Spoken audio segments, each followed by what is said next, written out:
Hi, guys, and welcome back to Too Much. I am your host, Emma Page. Um, Per usual, no one's here to ask me how my week's been, but I decided instead of trying to come up with some sort of an actual catch up of my life, unless there is one, I'm gonna do a little quick what's going on in the world, things I've noticed for the week. I jotted a couple down to talk about today. Are there any updates in my life? No, no. Um, so first thing, can I just say, Jake Shane, I don't know if he will see this, if he will come across it, scroll across it on TikTok, but I have never been more proud of someone that I do not know on the internet. I saw that he was in New York this week and he sold out Radio City. Like, I remember watching him on TikTok pretending to be the fucking Pixar lamp jumping and landing on a letter. And now he's selling out Radio City Music Hall in New York. And number one, I was like, holy shit, goals. Number two, so proud of him. I know he worked his ass off and it shows and it's so impressive. And number three, Jake Shane, please come on my show. So that's my first little bit of in the world, Emma's opinion catch up, I guess, of the week. Good job, Jake. Really fucking proud of you. He probably will never see this, but that's okay. Nothing else really exciting happening in my life. I got asked out by a guy at Casa Cipriani the other day. That was fun. Not that I'm single, but I think he was like 70, which made me a little concerned that he maybe thought that I was in his age range. He probably was like, oh, there's only like 20 years difference between that girl and I. So it was a little concerning. I kind of hated that. But I was also like, she still got it. Anyways, that's really it. Nothing else to say for my catch up. Let's go down the rabbit hole. I'm done catching up. I don't know if I'm going to do that ever again. What are we talking about today? So glad you asked, Emma. I'm in a weird mood. Today, we are going to go down the rabbit hole about abandonment issues and abandonment wounds.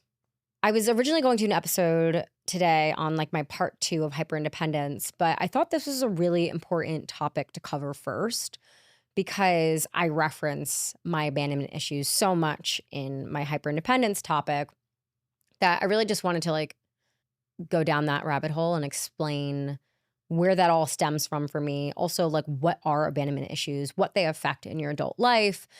And when I talk about abandonment issues, I think it's really important to clarify that I don't mean you have to be physically abandoned and left on the side of the road, although that may be part of your abandonment issues.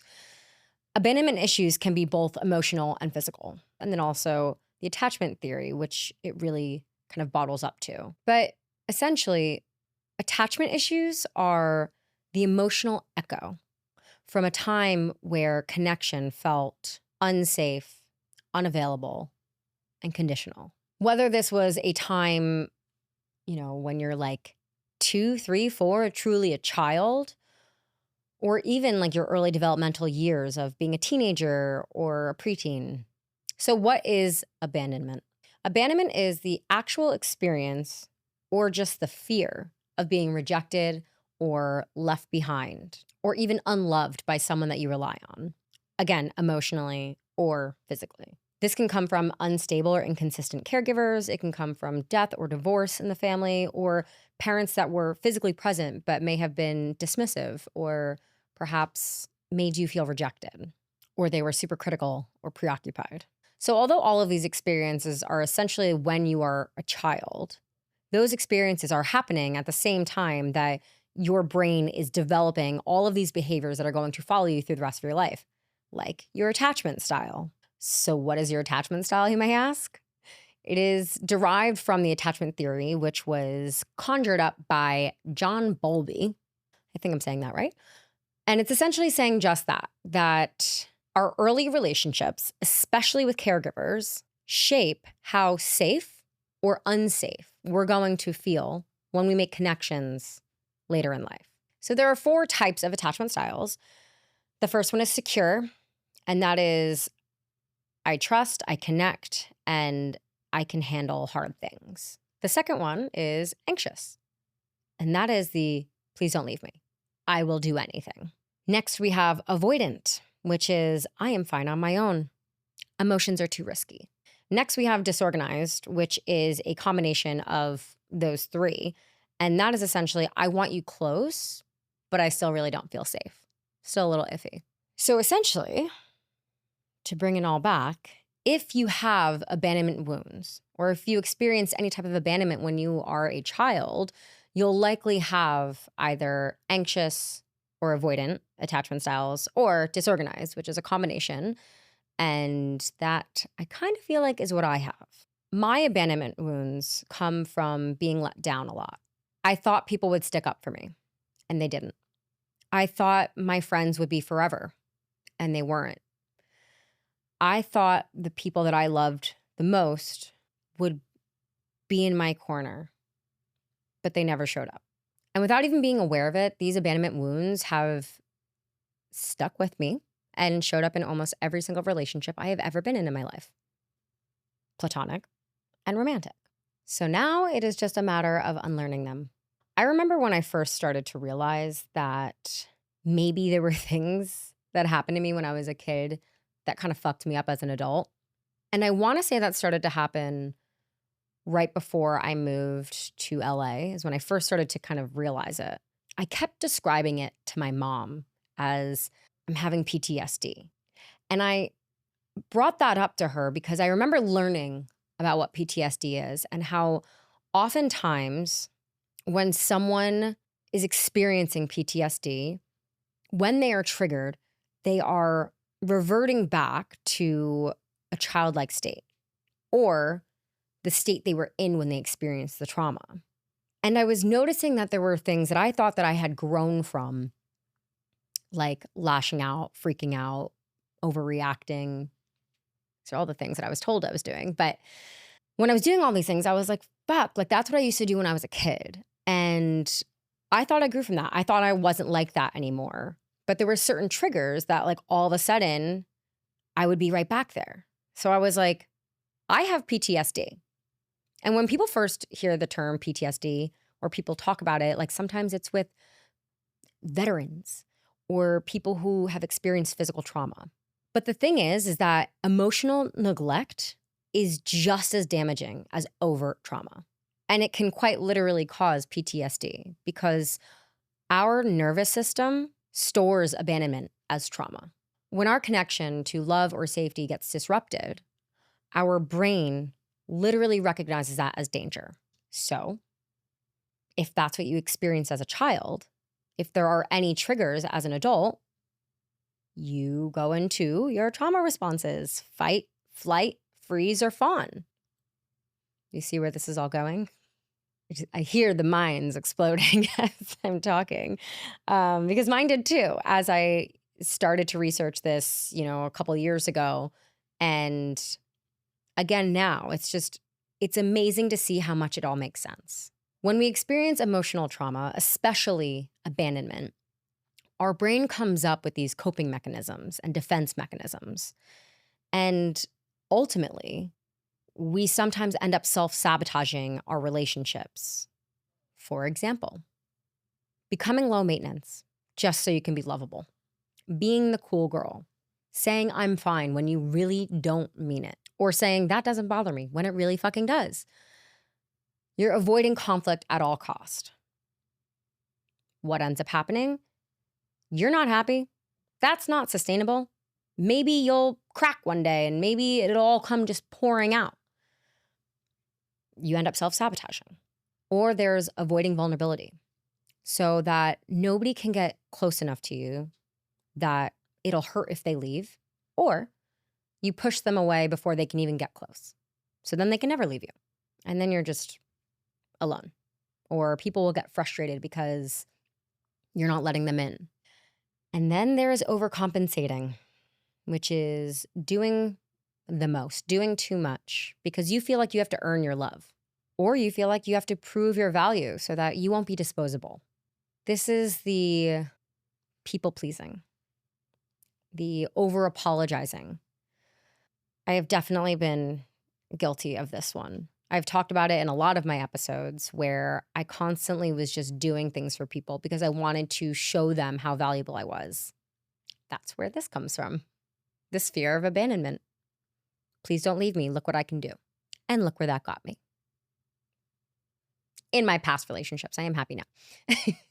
And then there is staying in toxic dynamics just to avoid being alone.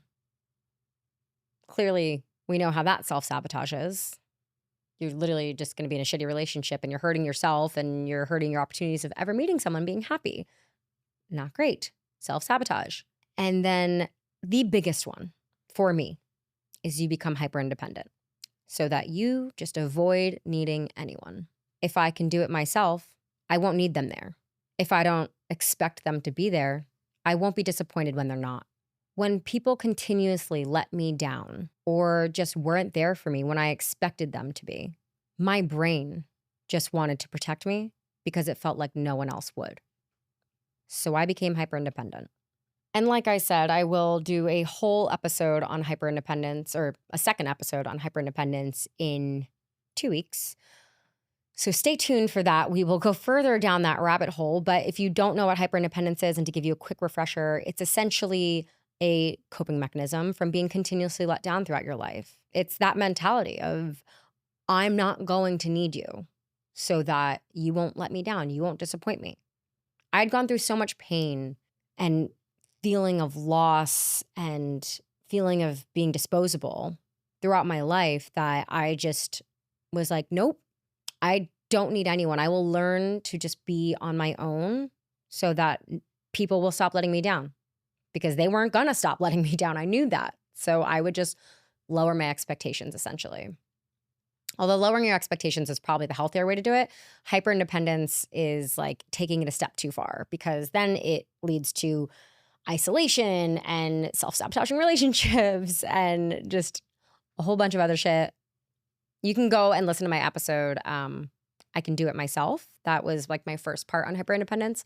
And then I'm going to go even deeper into it in 2 weeks. But that is the quick cliff notes on it.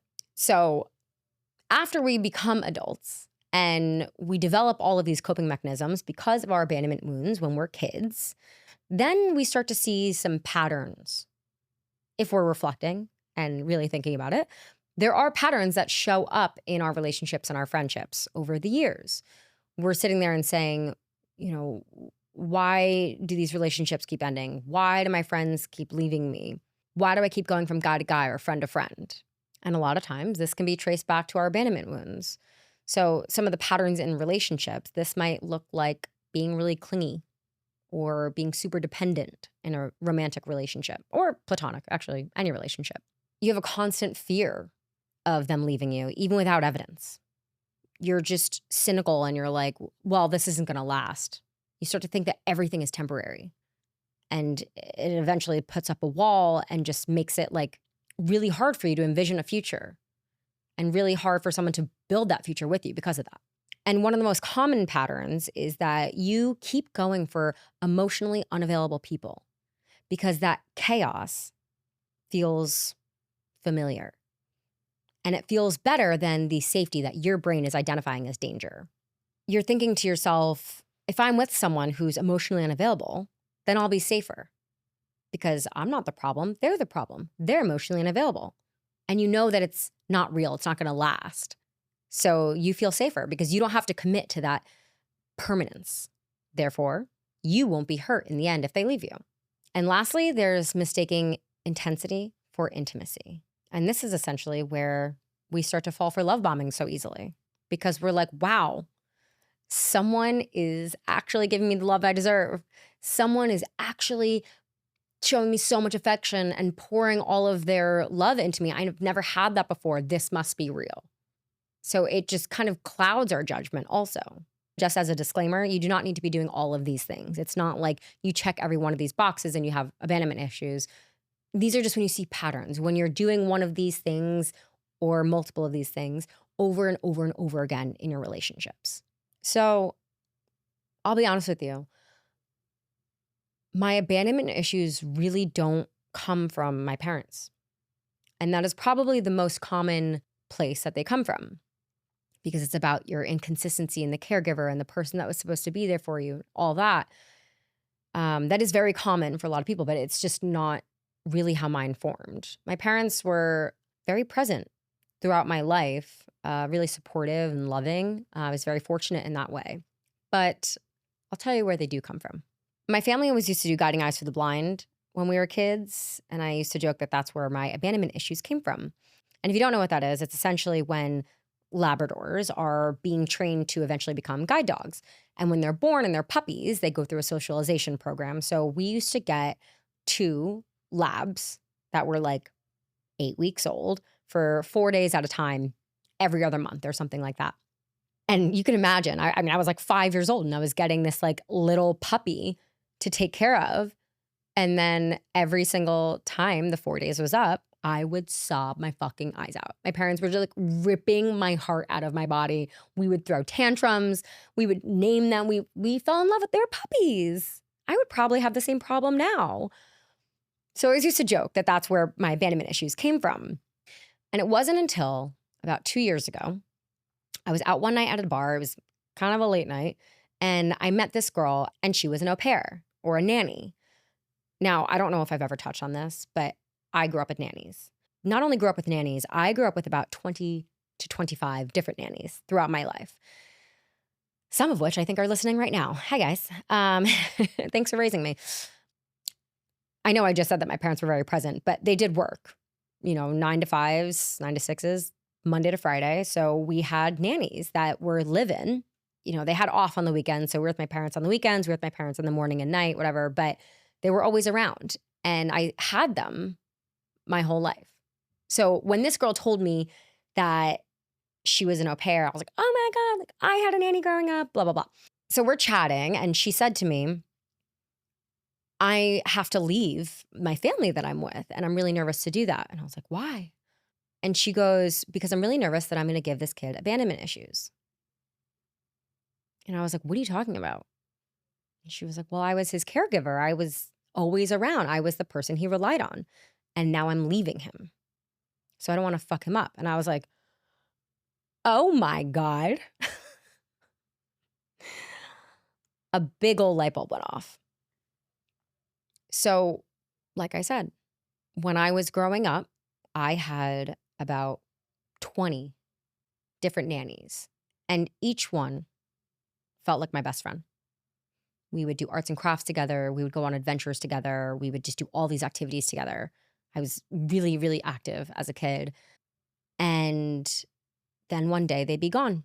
And I don't remember it feeling traumatic at the time. It just felt like life. That was just what my family did. We just had nannies for a year, sometimes a week, sometimes 6 months, and then we didn't. And then we would get a new one. But looking back at it now, as someone who very much has abandonment issues, I wonder if it planted seeds that I did not know were growing. Psychologically, even if you are not aware of the loss, your nervous system is, especially as a child. Kids attach quickly, and especially when they feel safe and seen, like I did. I mean, I had some that got me into scrapbooking. I had one that got me into photography who essentially played a major role in my career for the rest of my life. I got into social media, all that. Like, these people had really big impacts on my life.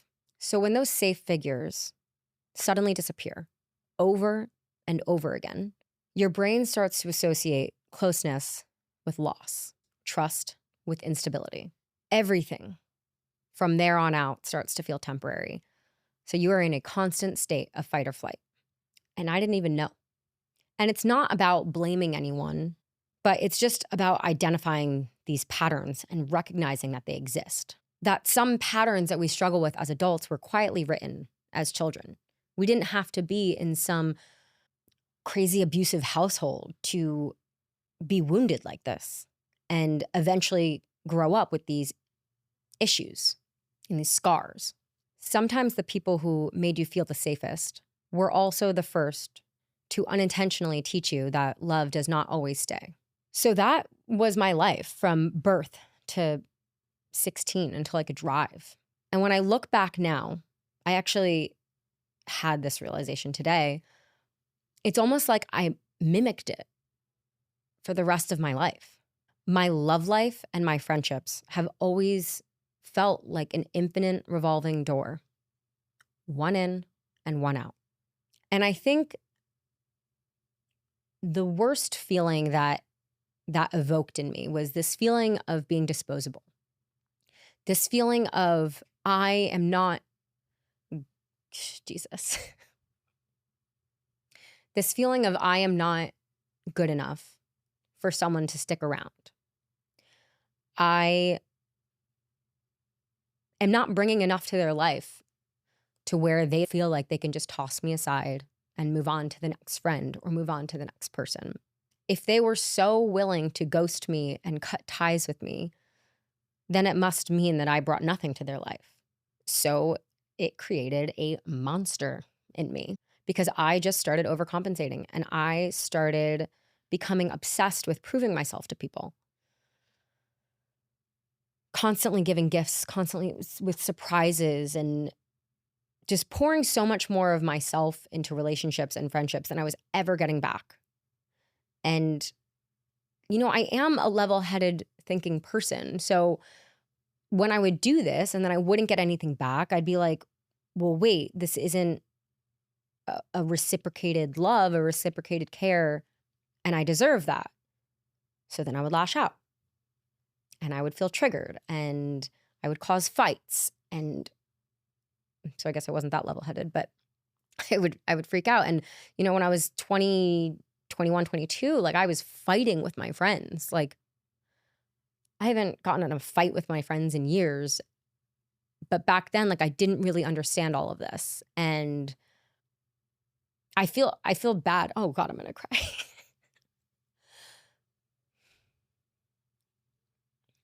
Like I feel bad for that Emma because she had no idea that this all came from when I was a kid and from people who didn't do this to me intentionally. But it was like a very, I don't know, unstable upbringing that I had. Holy fuck. I didn't really expect to cry. So I went through a lot of friendship breakups. And I blame myself, but I'm also not to blame because like these were just open wounds that I never healed and that I never acknowledged. So that was on the friendship side of things. Romantic relationships. I remember I did an episode last year with unsolicited advice, and we were talking about dating in our 20s versus our 30s. And I brought up that when I was in my 20s, I never let a relationship go on longer than it should have. And the second I was unhappy, I would split. I jumped ship so many times in my old relationships. And, in that episode, hindsight, I was looking back at it with pride because I thought that made me strong because I was prioritizing myself. I'm unhappy. I'm out of here. But now, part of me wonders if subconsciously I was seeing signs of closeness and I was seeing signs of permanence as danger. And I left before I could be hurt, or in my eyes, worse, left. I developed such a strong sense of hyperindependence that I was never afraid to leave anyone because I knew I would be fine. And I was really never afraid that anyone would leave me either because I knew I would be fine. So I was a little bit more reckless with other people's feelings and with my own feelings. Someone very wise once told me, it is okay to collect drama, but you should never be collecting trauma. And I was collecting a lot of trauma. I feel like I've gotten to the point of hyperindependence where I don't even feel like I can get hurt anymore, which sounds so crazy to say out loud. Sure, in the moment, instantaneously, my feelings will be hurt, but I've picked myself up so many times that I'm kind of just used to it. And I don't know, it's almost like, did I cure myself of my abandonment issues, or have they infiltrated so deep in my emotions and in my soul that that's just who I am now?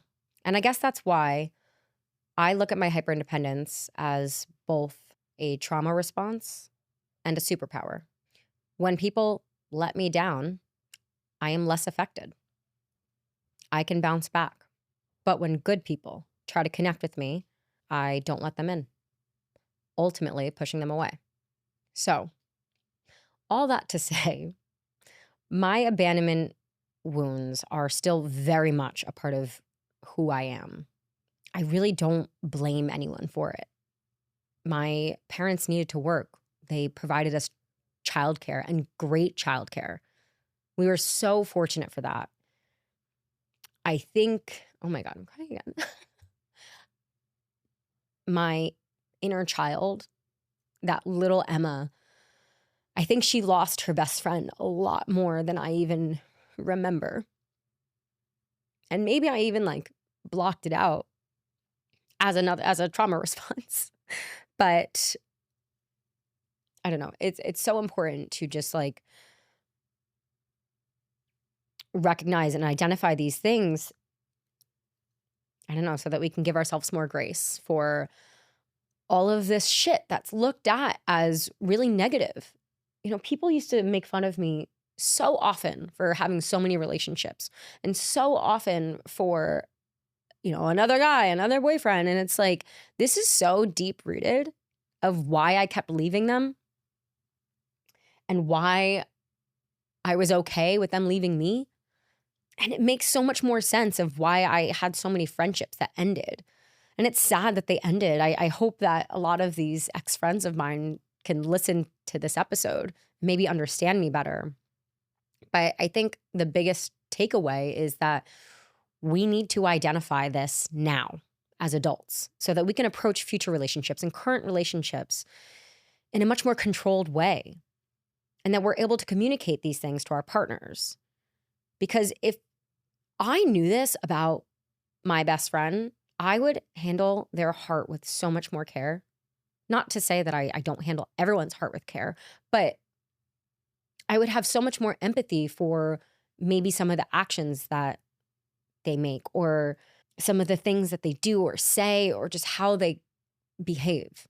So what I want you to do, if you are trying to heal from these abandonment wounds and heal your inner child, I've got some tips for you because I'm currently trying to do it. It's clearly bringing up a lot of shit right now. First, recognize the trigger, name it, pause before you're reacting. Is this now or is this old pain? For me, when people who are close to me don't have my back in something, I lose my shit. Lose my shit. And I've done it to Mr. Right so many times where I'm like, you're not in my corner. You're not in my corner. And like, I know he is. He absolutely is my biggest cheerleader and my most stable rock. Sometimes it's when we're drinking and this is when it comes out. But I've said it to him many times and I need to clock myself and just be like, this is not him. I'm not talking about him. I'm talking about everyone else in my past. Didn't realize this was going to be such an emotional episode. I have plans after this. Next is the inner child work that I just mentioned. It's the reparenting yourself, the part of you that maybe felt left or unloved. For me, it's the person that wasn't there to help me cope with someone just leaving me. The people who acted like the revolving door was normal. Obviously, therapy is really great for this. As you guys know, I'm not the biggest therapy person, but I learned all this from ChatGPT and from just like research and articles. Like I actually typed in, I went through this as a child and I have these issues now. Help me piece this together. And it legitimately worked. I got clarity. So you don't always need to pay someone like $200 an hour to get this kind of understanding of yourself.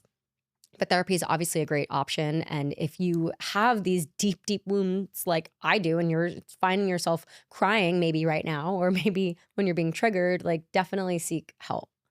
And then the next thing I did is I became secure with myself. I worked on the relationship that I had with myself because the less likely you are to be controlled by this fear of abandonment. And I don't mean to go as far as hyperindependence, but I just mean being secure in who you are and finding this deep compassion for yourself. And I found this sense of security by practicing secure behaviors. Communicate clearly with people. Don't be afraid of what you are feeling. Do not self-abandon. If you are feeling something, let yourself feel it and find a clear and calm way to communicate that to someone. Don't leave yourself behind like you felt left behind when you were a child. Stand firmly with yourself and your belief. Have your own back, even though it may feel like no one else does or people didn't in the past. And then build tolerance for vulnerability. But this one I want to clarify and just go into really quick. Everyone assumes that vulnerability just means opening up and being open to people. And for some it is, but not for me. I am the most open book there is. I have a podcast. I pour my life out onto the table every single day. So when someone tells me just be more vulnerable, I'm like, I am being vulnerable. So when you're trying to heal from your childhood wounds, the question is, what makes you feel vulnerable? What makes you feel the most exposed to disappointment and pain? That is your vulnerability. For me, vulnerability is relying on someone, whether it is a favor or to carry my heart. Asking for someone to bear my burden is the hardest thing in the world for me. So that is what I try to work on when someone says, be vulnerable. So what is yours? And lastly, acceptance. Understand that we can unlearn, relearn, and grow. We can welcome in actual genuine love and happiness. We don't need to hate in order to heal. We don't need to begrudge those that caused the pain in order for us to heal. Healing is an inside job. The antidote to abandonment isn't clinging. It's self-connection. If you were made to feel like love is conditional, then you will spend a lifetime trying to prove that you are worth staying for. But I am here to tell you, you already are. So give that little girl or boy a hug, the one inside you. And I hope this can give you clarity, and maybe you can find whatever happened to you as a child that made you be the way you are now. And I'm not saying there's anything wrong with who you are now, but we all have our shit. So start backwards. Start with what's going on now. You know, I jump ship a lot. Okay, so maybe I'm avoidant. Where does avoidance come from? Well, I think it comes from abandonment. Okay, when was I abandoned? The puppies and the nannies and then my friends and then people. You know, you can trace it all back to something. So that was a deep one, guys. And that is all I have for today. So please leave your comments in the episode. I love to read those. I love, hearing it directly from the source. I hope this helped. I'm sending you all a lot of love and compassion and hugs, and 5 stars if you liked it. I hope you did. It's a girl with abandonment issues. Please like me.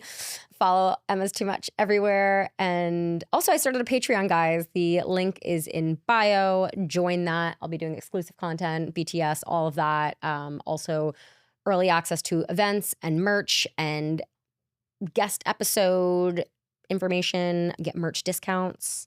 Also, we'll be doing a monthly happy hour where we all get onto a virtual Zoom and talk and drink. It's called a sip and spill. We'll spill the tea, spill our hearts out or our guts. And that's all I got, guys. I will see you next week. Jesus.